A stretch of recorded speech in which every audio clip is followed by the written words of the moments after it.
We are here to help you grow and protect your wealth while managing for market volatility and protecting against excessive taxation on your growing wealth. This is what we do. It's all we do.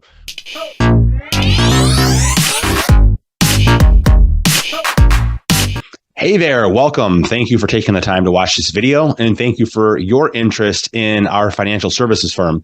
I'm Ron Sneller, registered financial consultant and investment advisor representative. As we kind of do an introduction here, I just wanted to tell you a little bit about myself to start.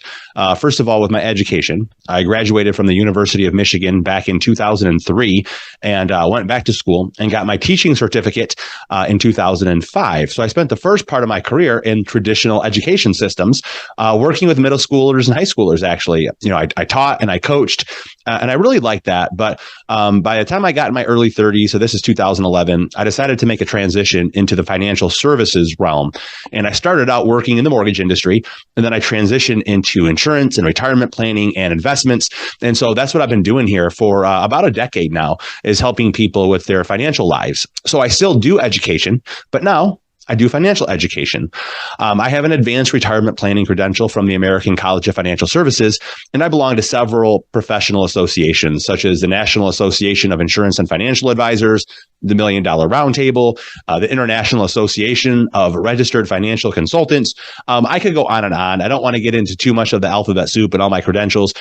Just wanted to give you a little bit of background on me, and I will kind of talk about my firm and kind of what makes us unique and what's the value proposition of working with us. So to tell you a little bit about how we're structured as a firm, we have two different components. One arm of our business acts, as you can see there on the left, as an independent insurance agency.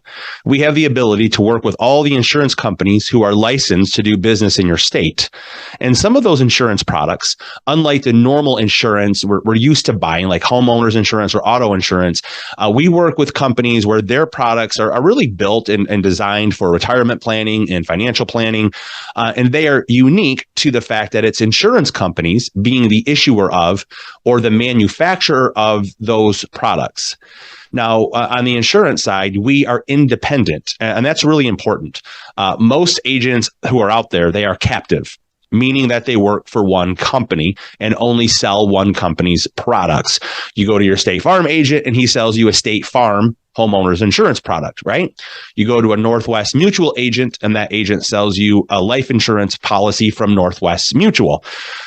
So we have shifted from where we work for just one company, only offering one company's products and services, to now where I can offer a variety of different companies' products. If I think it's in the client's best interest with that insurance product, I can offer the product that I think is the best fit for that client based on that client's specific situation and goals. So some of the usual insurance products that we've used in the past to help clients with their financial planning and retirement planning, those are products like income annuities, index annuities, and believe it or not, there's even some special life insurance policies that are really, really helpful for creating retirement income. In addition, a large part of the business that we do through our insurance agency is focused on a strategy called the infinite banking concept. That's where we help clients to overfund these cash value life insurance products to build up that cash value and turn it into an appreciating asset that grows tax-free. And then we educate clients on how they're able to leverage these policies to make personal purchases or to buy businesses or to use it as capital to invest in real estate and those kind of things. So the insurance arm, the independent insurance agency, very, very valuable to our clients, but it just kind of depends on the client's situation and their goals. But we do have an insurance agency as that aspect or that aspect as part of our firm. Now, sitting kind of like side by side with the insurance agency, kind of like under the overall umbrella of Sneller Financial Services, is an independent investment advisory business. And that's really going to look and feel more like a traditional money management, sort of a brokerage feel, like where if you have a 401k, People are used to owning mutual funds within their 401k, or maybe you dabble with some stocks in an E-Trade account, or you have individual stocks or ETFs, right? So we have a full-fledged independent investment advisory business here in which clients hire us to actively manage their portfolio. And that's usually done through one of the three large custodians. Okay.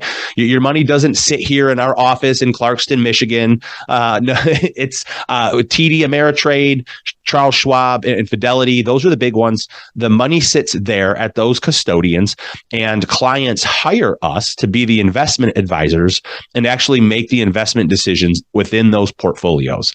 Once we've come to an understanding of what they're looking for, their goals, their risk tolerance, their needs for retirement income, their balance with their needs for liquidity, things like that, right?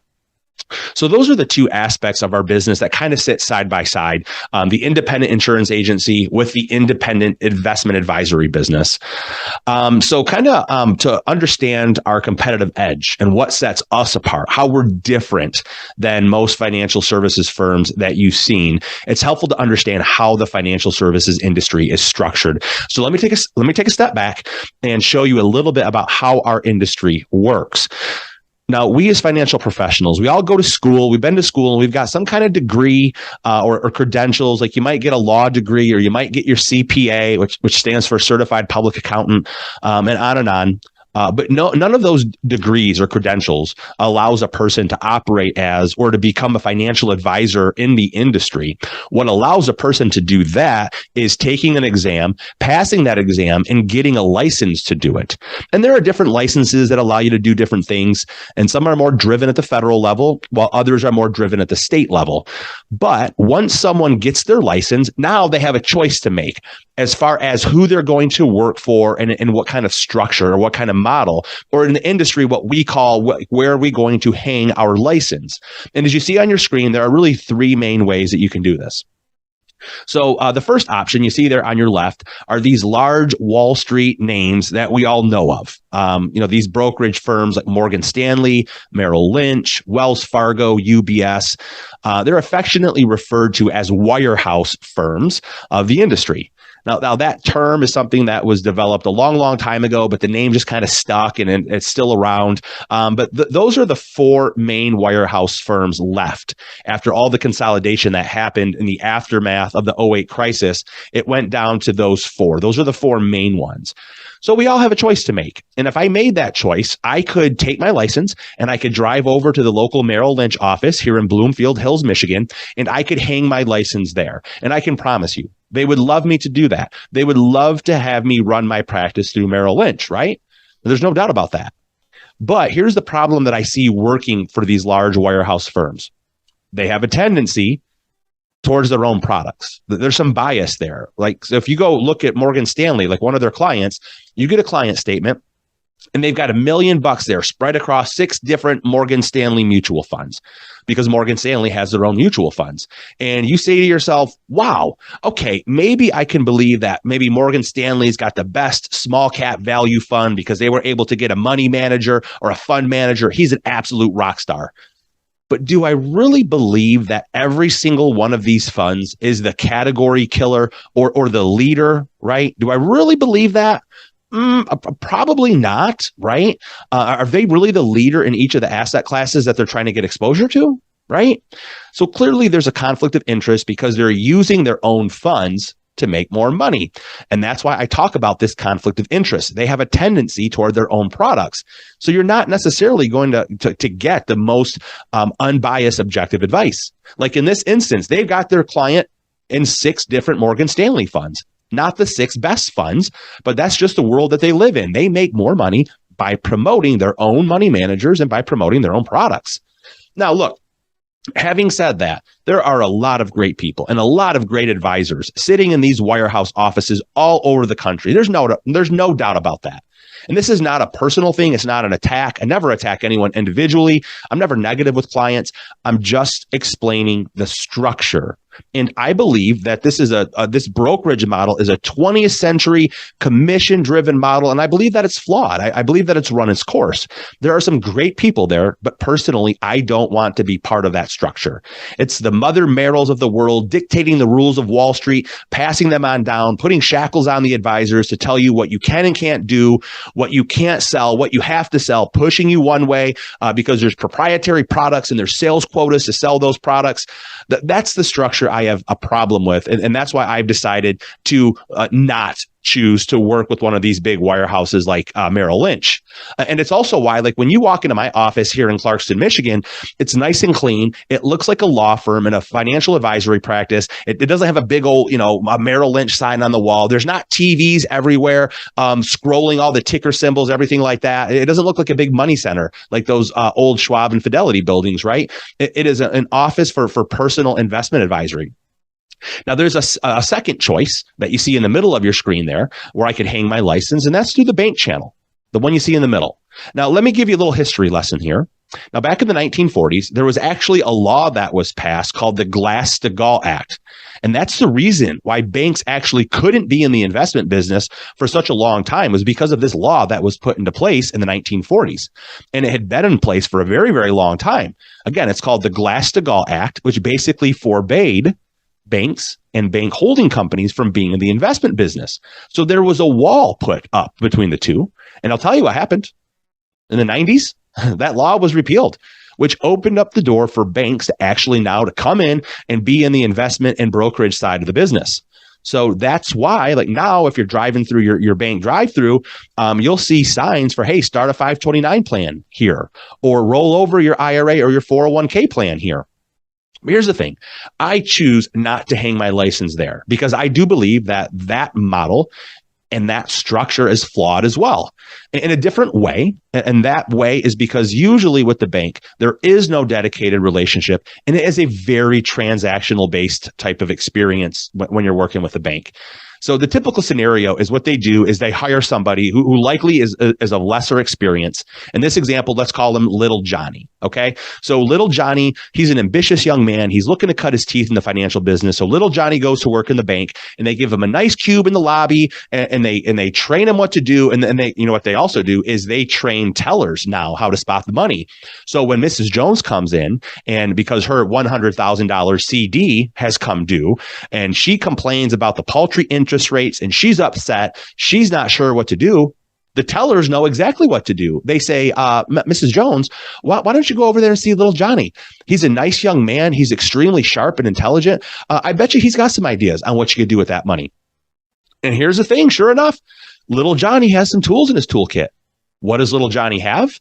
Well, that's going to be determined by the bank, exactly what they allow Little Johnny to sell. The banks are going to dictate it, but banks, they're selling a ton of annuities now, fixed annuities, multi-year guarantee annuities. And of course, Johnny's going to sell some mutual funds. Anything that the bank allows Little Johnny to sell, he'll do it. So Little Johnny, he cuts his teeth there. But the thing is, that person who sold you 6 months or a year down the road, they're likely to be gone. And that's just the way that the banking system is set up. So if you're looking for a long-term, relational-driven, consultative advisor that's going to be your guide, it's likely not going to be in the banking channel just because of the way it's structured. There's a lot of turnover. So it's not really a long-term place for clients to get their retirement planning developed. So I've chosen not to hang my license with one of these banks either.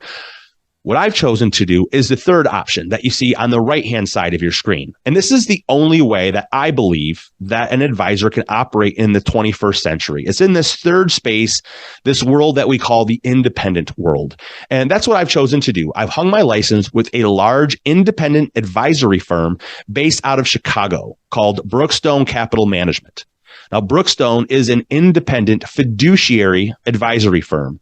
You can look them up through the SEC, and you can see their unblemished record.